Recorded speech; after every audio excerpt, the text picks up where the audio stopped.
Products അയച്ചു കൊടുക്കുക. അത് അയച്ചു കൊടുക്കുന്നതിലും തെറ്റില്ല, അത് വാങ്ങിക്കുന്നതിലും തെറ്റില്ല, അത് ഉപയോഗിക്കുന്നതിലും തെറ്റൊന്നുമില്ല. പക്ഷേ പ്രശ്നം എവിടെയാണ് വരുന്നതെന്ന് വെച്ച് കഴിഞ്ഞാൽ ഫേക്ക് എൻഡോഴ്സ്മെൻറ്റ്സ് ആണ്. ഫേക്ക് എൻഡോഴ്സ്മെൻറ്റ് എന്താണെന്ന് വെച്ച് കഴിഞ്ഞാൽ ബ്രിട്ടാനിയ ബിസ്ക്കറ്റ് ഉണ്ടാക്കുന്ന ഒരു കമ്പനി പെട്ടെന്ന് ഒരു ദിവസം നമുക്ക് റൈഡിങ് ജാക്കറ്റുകൾ ഉണ്ടാക്കാൻ തുടങ്ങി എന്ന് വിചാരിക്കാം. ഫോർ എക്സാമ്പിൾ, കൂടെ ഒരു സജഷൻ ഉണ്ടോ എന്ന് ചോദിച്ചു കഴിഞ്ഞാൽ നിങ്ങളുടെ എത്തിക്സ് പ്രകാരം നിങ്ങൾക്ക് ചെയ്യാം. അതായത് നിങ്ങൾക്ക് എന്ത് തോന്നുന്നു അത് നിങ്ങൾക്ക് ചെയ്യാം. ഈ വീഡിയോയ്ക്ക് എന്ത് ടൈറ്റിൽ ഇടണമെന്ന് പോലും എനിക്ക് അറിഞ്ഞൂടാ. ഒരു പക്ഷേ ഞാൻ ഒരു റീസെൻറ്റ് ട്രെൻഡ് വെച്ച് നോക്കുകയാണെങ്കിൽ വേണമെങ്കിൽ fake riding gears, fake motor cycles വേണമെങ്കിൽ ഒരു ടൈറ്റിൽ ഇടാം.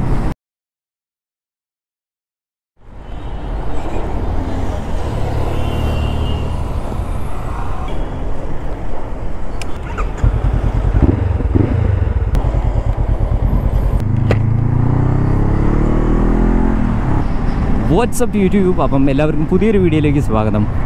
അപ്പം ഇന്ന് നമ്മുടെ വീഡിയോൻ്റെ ടോപ്പിക് എന്ന് പറയുന്ന ഒരു വ്ളോഗാണ്. ജനറലി ഞാൻ വ്ളോഗുകൾ ഇപ്പം അധികം ചെയ്യാറില്ല, ഒരുപാട് കാലമായി ഒരു വ്ളോഗൊക്കെ അപ്ലോഡ് ചെയ്തിട്ട്. പക്ഷേ നിങ്ങൾക്ക് അറിയുന്നുണ്ടാവും, അതായത് ബൈക്ക് പഠിച്ചു വരുന്നൊരു സമയത്താണ്, അതായത് ബൈക്കിനെ കുറിച്ച് ഞാൻ ജഡ്ജ് ചെയ്യുന്നൊരു സമയത്താണ് ഞാൻ അധികം ബൈക്കിനെ കുറിച്ച് വീഡിയോ ചെയ്യാറില്ല. ആ ഒരു സമയത്താണ് ഇങ്ങനത്തെ വ്ളോഗുകളൊക്കെ ചെയ്യാറ്. അപ്പോൾ ഇതൊരു ഹോണ്ടയുടെ CB500F ആണ്. ഈ ഒരു ബൈക്കിനെ കുറിച്ച് ഞാൻ പഠിച്ചു വരികയാണിപ്പം. അപ്പോൾ ഇതിനിടയിൽ എനിക്ക് സംസാരിക്കണമെന്ന് തോന്നിയ ഒരു ടോപ്പിക്കിനെ കുറിച്ചാണ് ഞാൻ സംസാരിക്കുന്നത്. അപ്പം ഓഫ്കോഴ്സ് നിങ്ങളിപ്പോൾ വിചാരിക്കുന്നുണ്ടാവും സാധാരണ വ്ളോഗ് എന്ന് പറയുമ്പോൾ എന്തെങ്കിലുമൊക്കെ കോൺട്രവേഴ്സീസോ കാര്യങ്ങളൊക്കെ ഉണ്ടാവും. അപ്പോൾ ഇന്നും അതുപോലുള്ള ഒരു സെൻസിറ്റീവ് ടോപ്പിക്കിനെ കുറിച്ച് സംസാരിക്കാൻ വേണ്ടിയിട്ടാണ് ഞാൻ വരുന്നത്. ടൈറ്റിൽ കണ്ടിട്ടുണ്ടാവും, ഒരേ തുമ്പിടിയും കിട്ടിയിട്ടുണ്ടാവില്ല എന്ന് എനിക്ക് തന്നെ അറിയാം. കാരണം എന്ത് ടൈറ്റിൽ ഇടണമെന്ന് എനിക്ക് തന്നെ അറിയുന്നില്ല. അപ്പം നമുക്ക് വീഡിയോയിലേക്ക് കിടക്കാം. വീഡിയോയിലേക്ക് കിടക്കുന്നതിന് മുന്നേ എനിക്കൊരു വലിയൊരു ഡിസ്ക്ലെയിമർ പറയാനുള്ളത് എന്താണെന്ന് വെച്ച് കഴിഞ്ഞാൽ, ഈ വീഡിയോയിൽ ഞാൻ ആരെയും പോയിൻ്റ് ഔട്ട് ചെയ്യുന്നില്ല, ഒരു വ്യക്തിയെ പോയിൻ്റ് ഔട്ട് ചെയ്യുന്നില്ല, ഒരു കമ്പനിയെ പോയിൻ്റ് ഔട്ട് ചെയ്യുന്നില്ല, ഒരു പ്രോഡക്റ്റിനെ പോയിൻ്റ് ഔട്ട് ചെയ്യുന്നില്ല. ഇൻ ജനറൽ ആയിട്ടുള്ള ഒരു ആറ്റിറ്റ്യൂഡിനെ കുറിച്ചുള്ള എൻ്റെ ഒരു റിയാക്ഷനാണ്, അല്ലെങ്കിൽ എൻ്റെ ഒരു അഭിപ്രായമാണ് ഞാനിപ്പോൾ പറയാൻ പോകുന്നത്. അപ്പോൾ നമുക്ക് വീഡിയോൻ്റെ ടോപ്പിക്കിൽ കിടക്കാം. ഫസ്റ്റ് ഓഫ് ഓൾ, ഇത് ചെയ്യാനുണ്ടായ ഒരു കാരണം എന്താണെന്ന് വെച്ച് കഴിഞ്ഞാൽ, ഓഫ് കോഴ്സ് എല്ലാത്തിനും ഒരു ട്രിഗർ പോയിൻ്റ് ഉണ്ടാവും. അപ്പോൾ ഈ അടുത്തൊരു ട്രിഗർ പോയിൻ്റ് ഉണ്ടായി. ആ ഒരു ഇൻസ്റ്റൻസും ഞാൻ കോപ്പി ചെയ്യുന്നില്ല. പക്ഷേ ഒരു റൈഡിങ് ഗിയർ ഫെയിലിയറിൻ്റെ ഒരു കാര്യം കൊണ്ട് തന്നെ ഒരു വലിയൊരു അപകടം പറ്റിയ ഒരു ന്യൂസ് കേട്ട് ആ ന്യൂസുമായിട്ട് കുറച്ചൊക്കെ അടുപ്പുള്ള ഒരാളെന്നുള്ള രീതിയിലാണ് ഞാനിപ്പോൾ ഒരു വീഡിയോ ചെയ്യുന്നത്. അപ്പോൾ നിങ്ങൾ വീണ്ടും വിചാരിക്കുന്നുണ്ടാവും he still beating around the bush, എന്താ കാര്യം എന്ന് പറയുന്നില്ല എന്ന്. അപ്പോൾ കാര്യം എന്താണെന്ന് വെച്ച് കഴിഞ്ഞാൽ റൈഡിങ് ഗിയേഴ്സിനെ പറ്റി അല്ലെങ്കിൽ മോട്ടോർ സൈക്കിൾസിനെ പറ്റിയാണ്. നിങ്ങളിപ്പോൾ എൻ്റെ ചാനൽ തന്നെ കാണുമെന്ന് വിചാരിക്കാം. ഇപ്പോൾ ഞാൻ ഒരുപാട് കാലം AGVൻ്റെ ഹെൽമെറ്റ് യൂസ് ചെയ്യുന്നു, ഞാൻ പല റൈഡിങ് ഗിയേഴ്സും ഇതിനകത്ത് യൂസ് ചെയ്യുന്നുണ്ട്. അപ്പോൾ നിങ്ങൾക്ക് ഒരു അഭിപ്രായം ഉണ്ടാവാം, ഓ അയാൾ AGVൻ്റെ ഹെൽമെറ്റാണ് ഉപയോഗിക്കുന്നത്, AGVൻ്റെ K5 ആണ് ഉപയോഗിക്കുന്നത്, അതൊരു പക്ഷേ നല്ല ഹെൽമെറ്റ് ആയിരിക്കും എന്നൊരു അഭിപ്രായം നിങ്ങളിൽ ചിലർക്കെങ്കിലും ഉണ്ടാവാം. ആ അഭിപ്രായത്തിൽ തെറ്റൊന്നുമില്ല, കാര്യം തന്നെയാണ് പറയുന്നത്. പക്ഷേ ഈയിടെയായിട്ട് കണ്ടുവരുന്നൊരു ട്രെൻഡ് എന്താണെന്ന് വെച്ച് കഴിഞ്ഞാൽ, പല റൈഡിങ് ഗിയർ കമ്പനികളും, അതിപ്പോൾ ഹെൽമെറ്റ് ആവട്ടെ, ജാക്കറ്റ് ആവട്ടെ, ബൂട്ട് ആവട്ടെ, പക്ഷേ അവരുടെയൊക്കെ ഒരു ആറ്റിറ്റ്യൂഡ് എന്താണെന്ന് വെച്ച് കഴിഞ്ഞാൽ, അവർ റൈഡിങ് ഗിയേഴ്സ് അയച്ചു തരുമ്പോൾ ആവട്ടെ, അതല്ലേ പ്രൊമോഷൻ പർപ്പസ് തന്നെ ആവട്ടെ, അത് രണ്ട് രീതിയിലാണ് സാധാരണ പ്രൊമോഷൻസ് നടക്കാറ്. ഒന്ന് ബാർട്ടർ സിസ്റ്റം, അതായത് നമുക്കൊരു പ്രോഡക്റ്റ് അയച്ചു തന്ന് അതിന് പ്രത്യുപകാരമായിട്ട് ഒരു വീഡിയോ ചെയ്ത് കൊടുക്കുക, ഒരു റീലോ അല്ലെങ്കിൽ ഒരു യൂട്യൂബ് വീഡിയോ അങ്ങനെ എന്തെങ്കിലും ചെയ്ത് കൊടുക്കുക. രണ്ടാമത്തേന്ന് പറഞ്ഞു കഴിഞ്ഞാൽ പെയ്ഡ് ആയിട്ടുള്ള പ്രൊമോഷൻ, അതായത് ഒരു സർട്ടൻ എമൗണ്ട് ഓഫ് കോസ്റ്റിനുള്ള ഒരു വീഡിയോ കോണ്ടന്റ് ചെയ്ത് കൊടുക്കാം. അപ്പോൾ രണ്ടായാലും കമ്പനികളുടെയൊക്കെ ഒരു ചെറിയൊരു ആറ്റിറ്റ്യൂഡിൻ്റെ പ്രശ്നം എന്താണെന്ന് വെച്ച് കഴിഞ്ഞാൽ, അതായത് റൈഡിങ് ഗിയർ അയച്ചു തരുന്ന ആദ്യത്തെ ദിവസം തന്നെ കോണ്ടന്റ് ഇട്ട് തുടങ്ങുന്ന ഒരു സ്വഭാവമാണ്. അത് ആക്ച്വലി നല്ലതാണോ എന്ന് ചോദിച്ചു കഴിഞ്ഞാൽ എന്നെ സംബന്ധിച്ചോളം എനിക്ക് നല്ലതായിട്ട് തോന്നുന്നില്ല. ഞാൻ ഈ ഒരു ചാനൽ മാക്സിമം ഒഴിവാക്കുന്ന ഒരു സംഭവം തന്നെയാണ്. അതായത് സാധനം കിട്ടിയ ഉടനെ തന്നെ തലയിൽ വെച്ചിട്ട് ഓ അടിപൊളി എന്ന് പറയുന്ന ഒരു പ്രവണത ഞാനിപ്പോൾ കൂടുതലായിട്ട് കാണുന്നുണ്ട്. ഞാൻ പറഞ്ഞു, ഞാൻ ആരെയും ചൂണ്ടിക്കാട്ടിക്കൊണ്ടുള്ള ഒരു വീഡിയോ അല്ല ഇത്, ഒരു പ്രോഡക്റ്റിനെയും ചൂണ്ടിക്കാട്ടുന്നില്ല, ഒരു കമ്പനിയെയും ഞാൻ ഇതിനകത്ത് ചൂണ്ടിക്കാട്ടാൻ ആഗ്രഹിക്കുന്നില്ല. പക്ഷേ ഈ ഒരു സംഭവം ഞാൻ കൂടുതൽ കാണുന്നുണ്ട്. അതിപ്പോൾ എന്താണെന്ന് വെച്ച് കഴിഞ്ഞാൽ, ഒരു മാസമായിട്ടുള്ള ഒരു സോഷ്യൽ മീഡിയ ക്യാമ്പയിനോ അങ്ങനെ എന്തെങ്കിലും അവിടെ, അപ്പോൾ ഒരുപാട് പേര് യൂസ് ചെയ്യുന്ന ഒരു ഹെൽമെറ്റ്, അല്ലെങ്കിൽ ഒരുപാട് യൂസ് ചെയ്യുന്ന ഒരു ജാക്കറ്റ്, ഇങ്ങനെ വരുന്നൊരു സമയത്ത് കാണുന്ന വ്യൂവേഴ്സിന് നിങ്ങൾക്ക് കുറച്ച് കോൺഫിഡൻസ് ഉണ്ടാവും. അത് തന്നെയാണ് ആ കമ്പനിക്ക് വേണ്ടതും. പക്ഷേ ആ കോൺഫിഡൻസ് പിടിച്ചു നിർത്താനുള്ള ഒരു ക്വാളിറ്റി ആ റൈഡിങ് ഗിയറിന് ഉണ്ടോ എന്ന് ചോദിച്ചു കഴിഞ്ഞാൽ അത് സംശയമാണ്. അതിപ്പോൾ റൈഡിങ് ഗിയറിൻ്റെ കാര്യം പോട്ടെ, ബൈക്കിൻ്റെ കാര്യം വരികയാണെങ്കിൽ അങ്ങനെ തന്നെയാണ്. അതായത് ഇപ്പോൾ ഒരു മാസമായിട്ടൊരു ക്യാമ്പയിൻ ചെയ്തിട്ട് ഇപ്പോൾ പുതിയൊരു റെവല്യൂഷണറി ആയിട്ടുള്ളൊരു ബൈക്കോ അല്ലെങ്കിൽ ഒരു സ്കൂട്ടറോ നമ്മളിപ്പം റോഡിലേക്ക് കൊണ്ടുവന്നു കഴിഞ്ഞാൽ ഒരുപാട് പേരുടെ വീഡിയോ ഒക്കെ നിങ്ങൾ കണ്ടു കഴിഞ്ഞാൽ അടിപൊളി സൂപ്പർ എന്ന് എല്ലാവരും പറയുന്നുണ്ട്. ഡേ 1 യൂസ് ചെയ്ത കാര്യമാണ് ഞാൻ പറയുന്നത്.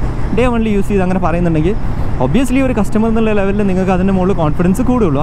എത്രയും ആൾക്കാർ എന്താ യൂട്യൂബിൽ വീഡിയോ ചെയ്യുന്ന 5-10 ആൾക്കാർ ഈ വണ്ടി ഓടിച്ചു അല്ലെങ്കിൽ ഈ റൈഡിങ് ഗിയർ ഇട്ടു, അവർക്ക് എല്ലാവർക്കും ഭയങ്കര പോസിറ്റീവ് അഭിപ്രായമാണെന്ന് പറഞ്ഞു കഴിഞ്ഞാൽ അതിൽ ഫേക്ക് ആയിട്ടുള്ള എൻഡോഴ്സ്മെൻറ്റ് വരുന്നുണ്ടെന്നാണ് എൻ്റെ ഒരു അഭിപ്രായം. ഇത് റൈഡിങ് ഗിയേഴ്സിനാണ് കൂടുതലായിട്ട് എനിക്ക് കണ്ടുവരുന്നത്.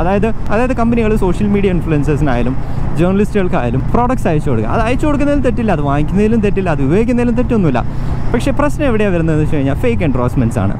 ഫേക്ക് എൻഡോഴ്സ്മെൻറ്റ് എന്താണെന്ന് വെച്ച് കഴിഞ്ഞാൽ, ആ ഒരു പെർട്ടിക്കുലർ റൈഡിങ് ഗിയറിൻ്റെ കുറേ ലിമിറ്റേഷൻസ് ഉണ്ടാവും. എല്ലാം മോശമാണെന്ന് ഞാൻ പറയുന്നത്. കാരണം ഒരു പ്രോഡക്റ്റ് മാർക്കറ്റിൽ എത്തിക്കുക എന്ന് പറഞ്ഞു കഴിഞ്ഞാൽ അതിന് ചില്ലറ പണിയൊന്നുമല്ല, അതിന് ഒരുപാട് എഫേർട്ട് ഉണ്ട് ഒരു കമ്പനി അങ്ങനെ കൊണ്ടുവരണമെങ്കിലൊക്കെ.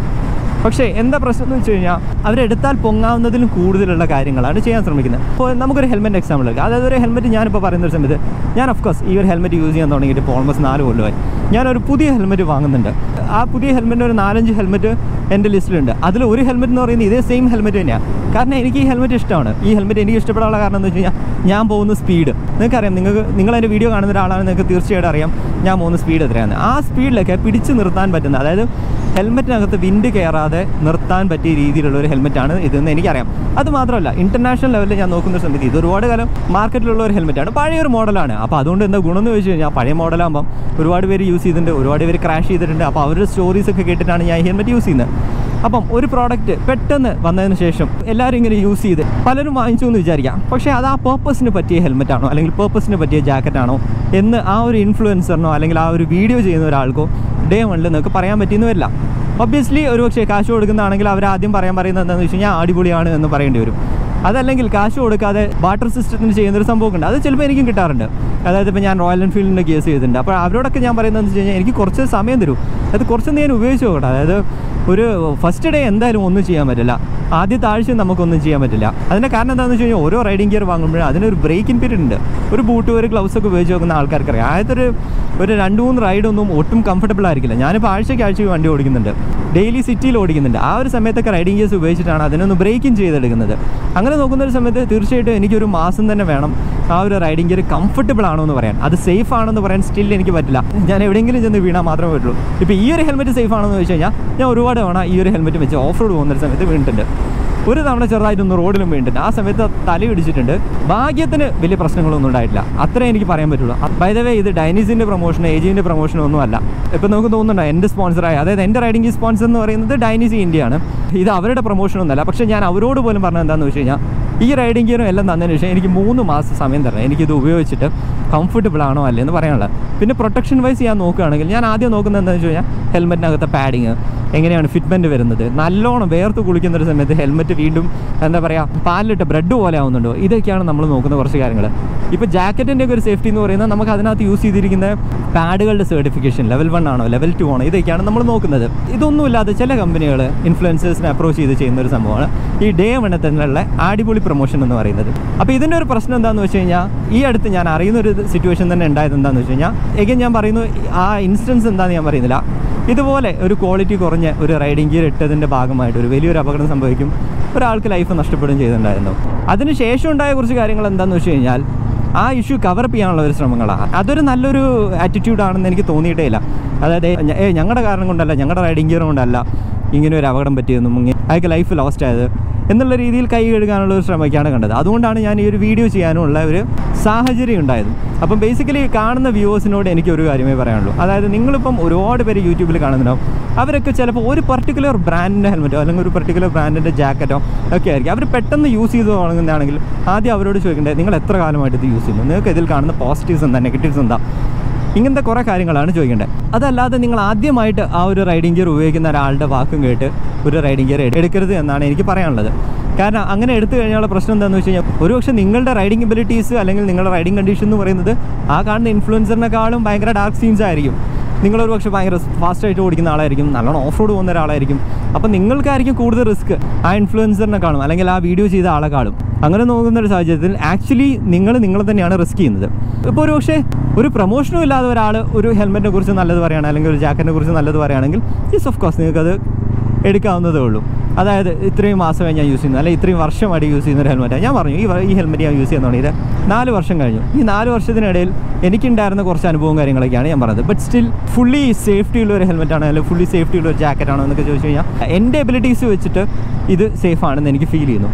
അപ്പോൾ അതാണ് നിങ്ങൾ ആദ്യം ശ്രദ്ധിക്കേണ്ടത്. ഒരുപാട് പേര് യൂസ് ചെയ്യുന്നു എന്നുള്ളൊരു കാര്യം വെച്ച് മാത്രം ഒരു ബ്രാൻഡ് നിങ്ങൾ സ്റ്റിക്ക് ചെയ്യാതിരിക്കാം. ഇനി എനിക്ക് പ്രോഡക്റ്റ് മേക്കേഴ്സിനോടുള്ള, അതായത് ബ്രാൻഡിനോട് പറയാനുള്ളത് എന്താണെന്ന് വെച്ച് കഴിഞ്ഞാൽ, നിങ്ങൾക്ക് നിങ്ങളുടെ പ്രോഡക്റ്റിൽ ഇത്രയും വിശ്വാസം ഉണ്ടെങ്കിൽ നിങ്ങൾ തീർച്ചയായിട്ടും ടെസ്റ്റ് ചെയ്യാനുള്ളൊരു സമയം കൊടുക്കുക.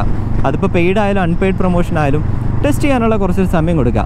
നിങ്ങൾക്കൊരു പക്ഷേ മാർക്കറ്റ് പിടിക്കേണ്ടി വരും, നിങ്ങൾക്ക് വേറെ പലതും ചെയ്യേണ്ടി വരും. പക്ഷേ അതൊന്നുമല്ല, നിങ്ങൾ തന്നെ ഒന്ന് ആലോചിച്ച് നോക്കുക. അതായത് നിങ്ങളുടെ റൈഡിംഗ് ഗിയേഴ്സ് ഉപയോഗിച്ചതിന് ശേഷം ആർക്കെങ്കിലും ഒരു അപകടം പറ്റിയതിന് ശേഷം അതിൻ്റെ ഒരു ഉത്തരവാദിത്തം ഏറ്റെടുക്കേണ്ടി വന്നാലുള്ള ഒരു അവസ്ഥ നിങ്ങൾ ആലോചിച്ച് നോക്കുക. മീൻ വൈൽ കൈ കഴുകാനാണ് എല്ലാവരും ശ്രമിക്കാറ്. അതിൻ്റെ ഉത്തരവാദിത്തം ആരും എടുക്കില്ല. കാരണം ഞങ്ങളുടെ റൈഡിംഗ് ഗിയർ ഉപയോഗിച്ചതുകൊണ്ടാണ് ഇയാൾ മരിച്ചു പോയത്, അങ്ങനെയൊന്നും ആരും പറയില്ല. അവർ പറയുന്നത് നമ്മുടെ റൈഡിങ് ഗിയറിനല്ല, ആ മറ്റേ സാധനം അയാൾ ഇട്ടിരുന്നു, അതിൻ്റെ പ്രശ്നമാണ്, അല്ലെങ്കിൽ ഇങ്ങനത്തെ റൈഡിങ് കണ്ടീഷനിൽ ഓടിച്ചതിൻ്റെ പ്രശ്നമാണ്, എങ്ങനെയൊക്കെ പറയുള്ളൂ. അപ്പോൾ കുറച്ചുകൂടെ ടെസ്റ്റിങ്ങിനുള്ളൊരു സമയം കൊടുക്കുക ഇൻഫ്ലുവൻസേഴ്സിന്. ഇപ്പോൾ എന്നെ അപ്രോച്ച് ചെയ്യുന്ന ആരായാലും ഞാൻ പറയുന്ന ഒരു കാര്യം എന്താണെന്ന് വെച്ച് കഴിഞ്ഞാൽ തീർച്ചയായിട്ടും എനിക്കൊരു മാസം അല്ലെങ്കിൽ അതിൽ കൂടുതലായിട്ടൊരു സമയം തരാം. അത് റൈഡിങ് ഗിയേഴ്സ് കംഫർട്ടബിൾ ആണെന്ന് നോക്കാനാണ്. ഇതിപ്പോൾ റൈഡിങ് ഗിയേഴ്സിന് മാത്രമല്ല, ബൈക്കാണെങ്കിലും അങ്ങനെ തന്നെയാണ്. ഇപ്പോൾ നമുക്ക് വേണമെങ്കിൽ ഒരു എക്സാമ്പിളായിട്ട് വളരെ ഫേമസ് ആയിട്ടുള്ള ഈ അടുത്ത് 2 വീലർ ഇൻഡസ്ട്രിയിലേക്ക് വന്നിട്ടുള്ള കമ്പനികളൊക്കെ നമുക്ക് എടുക്കാം. അതായത് അവർ ആദ്യം വരുന്നൊരു സമയത്ത് അവരുടെ വണ്ടികൾക്കൊക്കെ പ്രശ്നം ഉണ്ടായിരുന്നു. പിന്നെ ഞാൻ ഈ വീഡിയോയിൽ മൊത്തം നെയിം കോൾ ഔട്ട് ചെയ്യാത്തതിന് 2 മെയിൻ റീസൺ ഉണ്ട്. ഒന്ന്, എനിക്ക് ലീഗൽ ഇഷ്യൂസ് വരാം. രണ്ടാമത്തെ എന്താണെന്ന് വെച്ച് കഴിഞ്ഞാൽ there is always space four improvement. അതായത് ഒരാളെ നമ്മൾ അടിച്ച് ആക്ഷേപിക്കേണ്ട ആവശ്യമില്ല, കാരണം അവർക്ക് ഇമ്പ്രൂവ് ചെയ്യാവുന്നതേ ഉള്ളൂ. ഇപ്പോൾ ഞാനീ പറഞ്ഞ റൈഡിംഗ് ഗിയർ കമ്പനികളായാലും മോട്ടോർ സൈക്കിൾ കമ്പനീസ് ആയാലും അവർക്ക് ഇമ്പ്രൂവ് ചെയ്ത് വരാവുന്നേ ഉള്ളൂ. ഈ ഒരു ചാനലിൽ റിവ്യൂസിൻ്റെ ലിസ്റ്റ് എടുത്ത് നോക്കിയാൽ 4 മിനിറ്റിൽ ഞാൻ അടച്ചു കൂട്ടിയൊരു റിവ്യൂ ഉണ്ട്. ആ റിവ്യൂവിനകത്ത് തന്നെ ഞാൻ പറയുന്നത് ആ ബൈക്ക് വാങ്ങേണ്ടതാണ്. പക്ഷേ എന്ന് വെച്ച് ഞാൻ ആ ബൈക്ക് ഇനി ഒരിക്കലും റിവ്യൂ ചെയ്യില്ല എന്നൊന്നുമല്ല. കാരണം അവരതിൻ്റെ എഞ്ചിനീയറിംഗ് സൈഡ് നോക്കിയതിന് ശേഷം അവർ ഇമ്പ്രൂവ് ചെയ്ത് അവർക്ക് വരാവുന്നതേ ഉള്ളൂ. അപ്പം we always give A scope for improvement for all these things. അതിപ്പോൾ ബൈക്ക് ആവട്ടെ അല്ലെങ്കിൽ റൈഡിംഗ് ഗിയർ ആവട്ടെ. അപ്പോൾ ഞാൻ പറഞ്ഞു വന്നത് ഈ അടുത്ത് 2 വീലർ ഇൻഡസ്ട്രിയിലേക്ക് വന്ന കമ്പനികൾക്ക് ആദ്യം ചില പ്രശ്നങ്ങളൊക്കെ ഉണ്ടായിരുന്നു, വളരെ മേജർ പ്രശ്നങ്ങളൊക്കെ ഉണ്ടായിരുന്നു. പിന്നെ അവർ അതിൻ്റെ അടുത്ത വേർഷനിൽ അത് ഫിക്സ് ചെയ്ത് ഇറക്കി. അങ്ങനെ അവർ ഇമ്പ്രൂവ് ആയി വരുന്നുണ്ട്. സോ ആ ഒരു ഇമ്പ്രൂവ്മെൻ്റ് ഉണ്ട്. അതുകൊണ്ടാണ് ഞാൻ ആരും കോൾ ഔട്ട് ചെയ്യാത്തത്. പിന്നെ വേറൊരു കാര്യം പറയാനുള്ളത് എന്താണെന്ന് വെച്ച് കഴിഞ്ഞാൽ, ഇപ്പം ഒരു ഫേമസ് കമ്പനി ഉണ്ടെന്ന് വിചാരിക്കുക. ആ ഒരു ഫേമസ് കമ്പനി വേറൊരു പ്രോഡക്റ്റ് പെട്ടെന്ന് സ്റ്റാർട്ട് ചെയ്തു എന്ന് വിചാരിക്കാം. ഇപ്പോൾ ഫോർ എക്സാമ്പിൾ നമുക്ക് ഈ മോട്ടോർ സൈക്കിൾസോ ഇതെല്ലാം വിടാം. നമുക്ക് ബ്രിട്ടാനിയ എടുക്കാം. ബ്രിട്ടാനിയ ബിസ്ക്കറ്റ് ഉണ്ടാക്കുന്ന ഒരു കമ്പനി പെട്ടെന്ന് ഒരു ദിവസം നമുക്ക് റൈഡിംഗ് ജാക്കറ്റുകൾ ഉണ്ടാക്കാൻ തുടങ്ങി എന്ന് വിചാരിക്കാം. ഫോർ എക്സാമ്പിൾ, ബ്രിട്ടാനിയ നല്ല കമ്പനിയാണ് എന്ന് വിചാരിച്ച് എനിക്കത് പോയി എല്ലാവരും സജസ്റ്റ് ചെയ്യാൻ പറ്റില്ല. ഡേ 1 തന്നെ എനിക്ക് പറയാൻ പറ്റില്ല, ബ്രിട്ടാനിയ ഉണ്ടാക്കിയ ജാക്കറ്റാണ് മോനെ, എന്ത് ജാക്കറ്റാണ്, അടിപൊളി, ഇങ്ങനെയൊന്നും എനിക്ക് പറയാൻ പറ്റില്ല. കാരണം Britannia is good in making biscuits. അപ്പം ഒരു കമ്പനി ഒരു ഫീൽഡിൽ സക്സസ്ഫുൾ ആണെങ്കിലും അവർ വേറൊരു ഫീൽഡിലേക്ക് വരുന്നൊരു സമയത്ത് അത്രത്തോളം സക്സസ് ഉണ്ടാവണമെന്നില്ല. അവർക്കുള്ളൊരു കാര്യം എന്ന് പറയുന്നത് ക്യാപിറ്റലാണ്, പിന്നെ മാൻ പവറും. ഈ 2 കാര്യം ഉണ്ടെങ്കിൽ അവർക്ക് എന്തും ഉണ്ടാക്കാൻ പറ്റും. ഞാൻ ഈ പറഞ്ഞ പോലെ ഒരു ബിസ്ക്കറ്റ് കമ്പനിക്ക് റൈഡിംഗ് ജാക്കറ്റ് ഉണ്ടാക്കാവുന്നേ ഉള്ളൂ. എന്ന് വെച്ചാൽ അവർ റൈഡിംഗ് ഗിയേഴ്സിൻ്റെ എക്സ്പെർട്ടിലാവണമല്ല. ഇനി വളരെ ക്ലോസ് ആയിട്ടുള്ള ഒരു കാര്യം കൂടെ ഞാൻ പറയാം. അതായത് ഞാനിപ്പോൾ പറഞ്ഞത് ഒരു ബിസ്ക്കറ്റ് കമ്പനി ഒരു റൈഡിംഗ് ഗിയർ കമ്പനിയാണ്. ഈ റൈഡിംഗ് ഗിയറിനകത്ത് തന്നെ ഇപ്പോൾ റൈഡിംഗ് ബൂട്ട്സ് ഉണ്ടാക്കുന്ന ഒരു കമ്പനിയാണെന്ന് വരിക. അത് ബൂട്ട്സ് മാത്രം കോൺസെൻട്രേറ്റ് ചെയ്യുന്ന ഒരു കമ്പനി. ഫോർ എക്സാമ്പിൾ നമ്മളിപ്പോൾ എടുക്കുകയാണെങ്കിൽ ആൽപൈൻ സ്റ്റാർസിൻ്റെ പുതിയ ഹെൽമെറ്റുകൾ വന്നിട്ടുണ്ട്. അതായത് road based helmet. Alpine stars ഇതുവരെ റോഡ് ബേസ്ഡ് ഹെൽമെറ്റ് ഒന്നും അധികം ഉണ്ടാക്കിയിട്ടില്ല. അവർ ഈ ഇടയ്ക്കാണ് ഉണ്ടാക്കാൻ തുടങ്ങി. അവർക്ക് ജാക്കറ്റ്സ് ഉണ്ട്, ഗ്ലബ്സ് ഉണ്ട്, ബൂട്ട്സ് ഉണ്ട്. അവർ റോഡ് ബേസ്ഡ് ആയിട്ടുള്ള ഹെൽമെറ്റ്സിലേക്ക് കൂടുതൽ ഇറങ്ങാൻ തുടങ്ങിയപ്പോഴാണ്. അതുകൊണ്ട് തന്നെ ഞാൻ ആൽപൈൻ സ്റ്റാർസ് യൂസ് ചെയ്യുന്ന ഒരാളാണ്. ഞാൻ ആൽപൈൻ സ്റ്റാർസിൻ്റെ ടെക്സൺ ബൂട്ടിൽ ഞാൻ ഭയങ്കര സാറ്റിസ്ഫൈഡ് ആണ്. എൻ്റെ ബയോണിക് ആർമറിൽ ഭയങ്കര സാറ്റിസ്ഫൈഡ് ആണ്. ജാക്കറ്റിൽ, പാനിലെല്ലാം ഞാൻ സാറ്റിസ്ഫൈഡ് ആണ്. എന്ന് വെച്ച് ഞാൻ അവരുടെ ഹെൽമെറ്റിനെ സപ്പോർട്ട് ചെയ്യില്ല. കാരണം നമ്മുടെ റൈഡിങ് കണ്ടീഷനിലേക്ക് വരുമ്പോൾ നമുക്ക് ഭയങ്കര ചൂടും പുകയും വേർപ്പും എല്ലാം കൂടുതലുള്ളൊരു റൈഡിങ് കണ്ടീഷനാണ് നമ്മൾ ഈ ഒരു സ്ഥലത്തേക്ക് വരുന്നൊരു സമയത്ത് അവരുണ്ടാക്കിയ ആ ഒരു ഹെൽമെറ്റ് പ്രോപ്പറായിട്ട് നമുക്ക് ഫിറ്റ് ആവണമെന്നില്ല. ഫിറ്റ് ആവുമായിരിക്കും, ഒരു 5 മിനിറ്റ് കഴിഞ്ഞ് വേർത് കഴിയുമ്പോൾ ഒരുപക്ഷെ അതിൻ്റെ പാഡിങ്ങും കാര്യങ്ങളൊക്കെ ലൂസായി കഴിഞ്ഞ് ഒന്ന് ആലോചിച്ച് നോക്കും. അതുകൊണ്ടാണ് ഞാൻ പറഞ്ഞത് ആൽപൈൻ സ്റ്റാർസ് പോലത്തെ ഒരു കമ്പനി, അതായത് അത്രയും പ്രൂവൺ ആയിട്ടുള്ളൊരു കമ്പനി റൈഡിംഗ് കേസിൽ പെട്ടെന്ന് വേറൊരു റൈഡിംഗ് ഗിയറിലേക്ക് കയറി കഴിഞ്ഞാൽ ഞാനത് ടെസ്റ്റ് ചെയ്യാതെ ഞാൻ ഒരിക്കലും അതിൻ്റെ മുകളിലൊരു സർട്ടിഫിക്കേഷൻ ഞാൻ കൊടുക്കില്ല. അതുകൊണ്ടാണ് പറഞ്ഞത് ഇത്രയും വളരെ മൈന്യൂട്ട് ആയിട്ടുള്ള ഒരു ചേഞ്ചിൽ പോലും വളരെ കെയർഫുള്ളായിട്ട് നമ്മളിരിക്കണം. കാരണം നമ്മുടെ ലൈഫ് വെച്ചുള്ള കളിയാണ്. ഈവൻ ദോ ഈ ബൈക്ക് കാരെന്നൊക്കെ പറയുന്നത് മോഡ് ഓഫ് ട്രാൻസ്പോർട്ടേഷൻ ആണെങ്കിലും നമ്മളെപ്പോലത്തെ ഒരുപാട് പേർക്ക് ഇതൊരു എൻജോയ്മെൻ്റ് ആണ്, ഒരു രീതിയിലുള്ളൊരു റിലാക്സേഷനാണ്, മെഡിറ്റേഷനാണ്. അപ്പോൾ അങ്ങനെ നോക്കുന്നൊരു സമയത്ത് ഇതിനകത്ത് സേഫ്റ്റി ഒരുപാട് വേണം. എനിക്കായാലും നിങ്ങൾക്കായാലും RIP സ്റ്റാറ്റസ് ഇടാൻ വയ്യ. അത് കാണുമ്പോൾ വല്ലാത്തൊരു വിഷമമാണ്. ഇപ്പോൾ കൂടുതലായിട്ട് അത് കണ്ടുവരുമ്പോഴാണ് എനിക്ക് കൂടുതൽ വിഷമം തോന്നുന്നത്. ഞാൻ ആദ്യം നോക്കുന്നത് അവർ യൂസ് ചെയ്ത റൈഡിംഗ് ഗിയേഴ്സ് ഏതാണ്, അങ്ങനത്തെ കാര്യങ്ങളൊക്കെയാണ് ഞാൻ നോക്കുന്നത്. അപ്പോൾ സേഫ്റ്റി എന്ന് പറയുന്നത് വളരെ ഹൈ ആയിട്ട് നമ്മൾ നോക്കേണ്ട ഒരു മോട്ടോർ സൈക്കിൾ എന്ന് പറയുന്ന ഒരു ഹോബി. ഇനി അവസാനമായിട്ട് ഇൻഫ്ലുവൻസേഴ്സിനോട് എന്തെങ്കിലും പറയാനുണ്ടോ എന്ന് വെച്ച് കഴിഞ്ഞാൽ എനിക്കൊന്നും അതിലൊന്നും പറയാനില്ല. കാരണം എന്താണെന്ന് വെച്ച് കഴിഞ്ഞാൽ ഒരു ഇൻഫ്ലുവൻസറിൻ്റെ കോണ്ടന്റ് എന്ന് പറയുന്നത് അയാളുടെ ക്രിയേറ്റിവിറ്റിയാണ്. ആ ആൾക്ക് തോന്നിയ പോലെയാണ് കോണ്ടന്റ് ചെയ്യേണ്ടത്. അപ്പോൾ അതിൽ വേറൊരാൾ പറയേണ്ട ഒരു ആവശ്യമില്ല. ഇതിൽ ഒരു പാർട്ടി രൂപീകരിക്കാനോ നിങ്ങൾ ഇങ്ങനെ ചെയ്യണം അങ്ങനെ ചെയ്യണം എന്നൊന്നും പറയേണ്ട ഒരു ആവശ്യമില്ല. എനിക്ക് ആകെ കൂടെ ഒരു സജഷൻ ഉണ്ടോ എന്ന് ചോദിച്ചു കഴിഞ്ഞാൽ നിങ്ങളുടെ എത്തിക്സ് പ്രകാരം നിങ്ങൾക്ക് ചെയ്യാം. അത് നിങ്ങൾക്ക് എന്ത് തോന്നുന്നു അത് നിങ്ങൾക്ക് ചെയ്യാം. അത്രേ എനിക്ക് പറയുള്ളൂ. ഇപ്പോൾ ഒരാൾ എന്നോട് വന്ന് പറയുകയാണ് നിങ്ങൾ 3 മാസം ഒന്നും ടെസ്റ്റ് ചെയ്യേണ്ട ആവശ്യമില്ല, 2 ദിവസം ടെസ്റ്റ് ചെയ്ത് പറഞ്ഞാൽ എനിക്കത് ചെയ്യാൻ പറ്റില്ല. പിന്നെ ഞാൻ അങ്ങനത്തെ ഒരു സജഷൻ ആരോടൊന്നും കേൾക്കുന്നില്ല. കാരണം ദിസ് ഇസ് മൈ കോണ്ടന്റ്. ഇത് എനിക്ക് സാറ്റിസ്ഫൈഡ് ആയിട്ടുള്ള രീതിയിൽ അല്ലെങ്കിൽ എൻ്റെ എത്തിക്സിന് പറ്റിയ രീതിയിൽ മാത്രമേ ഞാൻ കോണ്ടന്റ് ചെയ്യുള്ളൂ. അതുകൊണ്ടാണ് എനിക്ക് ഇൻഫ്ലുവൻസേഴ്സിനോട് എനിക്ക് ഒരു കാര്യം പറയാനുള്ളത് കമ്പനികളോടും പിന്നെ വ്യൂവേഴ്സിനോടുള്ള കാര്യം ചുരുക്കി പറഞ്ഞു കഴിഞ്ഞാൽ പെട്ടെന്ന് ഒരു ബൂം കണ്ടിട്ട് നിങ്ങൾ ചാടിക്കയറി റൈഡിംഗ് ഗിയേഴ്സിൻ്റെ മുകളിലായാലും ബൈക്കിൻ്റെ മുകളിലായാലും കമ്മിറ്റ് ചെയ്യാതിരിക്കുക. ട്രസ്റ്റഡ് ആയിട്ടുള്ള കാര്യങ്ങളിലേക്ക് മാത്രം പോകും. ഒരുപക്ഷെ കുറച്ച് കോസ്റ്റ് കൂടുതലായിരിക്കും. ട്രസ്റ്റഡ് ആയിട്ടുള്ള ആൾക്കാരുടെ ഒരു മേജർ പ്രശ്നം അതാണ്. അതായത് അവരുടെ പ്രോഡക്റ്റ്സ് ഒക്കെ കുറച്ച് കോസ്റ്റ്ലി ആയിരിക്കും. പക്ഷേ എനിക്കൊരു കാര്യം പറയുള്ളൂ, ഒരു ദിവസം ICU ബില്ല് എത്ര വരുന്നൊന്ന് അന്വേഷിച്ച് നോക്കിയാൽ മതി. ഈ വീഡിയോ കാണുന്ന ഏതെങ്കിലും ഡോക്ടർ ഉണ്ടെങ്കിൽ ജസ്റ്റ് ഒന്ന് മെൻഷൻ ചെയ്യാം. ഒരു ഹെഡ് ഇഞ്ചുറി വരുന്നൊരു സമയത്ത് ഒരു ദിവസത്തെ ICU bill on an average എത്ര വരുന്നുള്ളതൊന്ന് പറഞ്ഞാൽ നന്നായിരിക്കും. പിന്നെ കമ്പനികളോട് പറയാനുള്ള കാര്യം ചുരുക്കി പറഞ്ഞു കഴിഞ്ഞാൽ, please give more freedom to influencers. നിങ്ങൾക്ക് നിങ്ങളുടെ പ്രോഡക്റ്റിൽ വിശ്വാസം ഉണ്ടെങ്കിൽ please give more time to influencers to test them out. എന്നിട്ട് നിങ്ങൾക്ക് പറ്റുന്ന രീതിയിലുള്ള അരീനയിലേക്ക് മാത്രം നിങ്ങൾ പുഷ് ചെയ്യുക. അല്ലാതെ ഇപ്പോൾ ആ ഹെൽമെറ്റും ജാക്കറ്റും വെച്ച് നിങ്ങൾക്ക് ഡക്കാർ ഓടിക്കാൻ പറ്റും, അല്ലെങ്കിൽ എയ്റോപ്ലെയിൻ എടുത്ത് ചാടാൻ പറ്റും, ഇങ്ങനെയൊന്നുമല്ല പറയേണ്ടത്. സിറ്റിയിൽ യൂസ് ചെയ്യാൻ പറ്റുന്നതാണ് സിറ്റി യൂസ് ചെയ്യാൻ പറ്റുന്നതെന്ന് പറയണം. അല്ല ടൂറിങ്ങിന് യൂസ് ചെയ്യാൻ പറ്റുന്നതാണ് ടൂറിങ്ങിന് യൂസ് ചെയ്യാൻ പറ്റുന്നതാണ് പറയണം. ഇതുപോലൊരു സാധനം എടുത്ത് വെച്ച് ഓഫ് റോഡിന് പോയൊരു സമയത്ത് അപകടം പറ്റുന്ന ഒരു സമയത്ത് ഏറ്റവും അവസാനം നിങ്ങൾ പറയും, അയ്യോ ഞങ്ങൾ ഓഫ് റോഡിന് ഉദ്ദേശിച്ച് ഇറക്കിയതല്ല, പക്ഷേ ഇതിൻ്റെ ഒരു safety standard which off road ഇതിനെ എടുക്കാൻ പറ്റും എന്നൊന്നും പറയരുത്. കാരണം this is all about safety. അത്രേ എനിക്ക് പറയാനുള്ളൂ. അപ്പോൾ ഈ വീഡിയോയിൽ ഞാൻ പറഞ്ഞ പോലെ തന്നെ ഈ വീഡിയോ ഞാൻ ഒരുപാട് കാര്യങ്ങൾ പറഞ്ഞു, പക്ഷേ എവിടെയും തൊടാത്ത രീതിയിലാണ് പറഞ്ഞതെന്നറിയാം. മനസ്സിലാവേണ്ടവർക്ക് മനസ്സിലായെന്ന് വിചാരിക്കാം. ഈ വീഡിയോയ്ക്ക് എന്ത് ടൈറ്റിലിടണമെന്ന് പോലും എനിക്ക് അറിഞ്ഞൂടാ. ഒരു പക്ഷേ ഞാൻ ഒരു റീസെൻറ്റ് ട്രെൻഡ് വെച്ച് നോക്കുകയാണെങ്കിൽ വേണമെങ്കിൽ fake riding case, fake motor cycles എന്ന് വേണമെങ്കിൽ ഒരു ടൈറ്റിലിടാം. അതല്ലാതെ വേറെ ഒന്നും എനിക്ക് മനസ്സിലേക്ക് വരുന്നില്ല. അപ്പം വീഡിയോ ഇഷ്ടപ്പെട്ടു എന്ന് വിചാരിക്കുന്നു. ഈ ഒരു വീഡിയോന് കൂടുതലും കമൻസാണ് ഞാൻ പ്രതീക്ഷിക്കുന്നത്. അത് നിങ്ങളുടെ അഭിപ്രായം എന്താണെന്ന് പറഞ്ഞു തരാം. നിങ്ങൾക്ക് എന്ത് തോന്നുന്നോ അത് നിങ്ങൾക്ക് ടൈപ്പ് ചെയ്യാം. ഒരു പക്ഷേ ഈ ഒരു ടോപ്പിക്കിനകത്ത് എൻ്റെ ഒരു വ്യൂ തെറ്റിയിട്ടുണ്ടാവും. അതൊന്നും നോക്കേണ്ട ആവശ്യമില്ല, നിങ്ങൾക്ക് തുറന്ന് പറയാം, തെറി എഴുതുന്നേ ഉള്ളൂ. പിന്നെ ഈ ഒരു വീഡിയോ നിങ്ങൾക്ക് തോന്നുന്ന നിങ്ങളുടെ സ്പെസിഫിക് ആയിട്ടുള്ള ഫ്രണ്ട്സിന് മാത്രം ഷെയർ ചെയ്ത് വിടുക. ഇൻഫ്ലുവൻസേഴ്സിന് അയച്ചു കൊടുക്കുന്നത് ഞാൻ ഒരിക്കലും പറയുന്നില്ല, ഫ്രണ്ട്സിന് മാത്രം ഷെയർ ചെയ്ത് വിടുക. അതായത് എപ്പോഴും റൈഡിങ് കേസ് ചേഞ്ച് ചെയ്ത് ടെസ്റ്റ് ചെയ്യുന്ന ആൾക്കാരാണെങ്കിൽ ഇതൊന്ന് മനസ്സിൽ വയ്ക്കാൻ വേണ്ടിയിട്ട് ഒന്ന് അയച്ചു കൊടുക്കുക. അപ്പോൾ അത്രേ ഉള്ളൂ.